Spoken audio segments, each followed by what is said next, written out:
Hi, this is Charlie with the Ayers Auto Tip of the Week.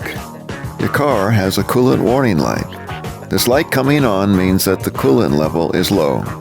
Normally, on the upper right-hand side of your engine compartment is a cooling reservoir, and that's where to check your car's coolant level. If you do not know the proper coolant to put in your vehicle, just add water and then go to your automotive technician to have the proper coolant put in. Always make sure you put the right coolant in the cooling system. It makes a difference. And do not mix colors of coolant. Consider joining Ayers Repairs Car Care Club.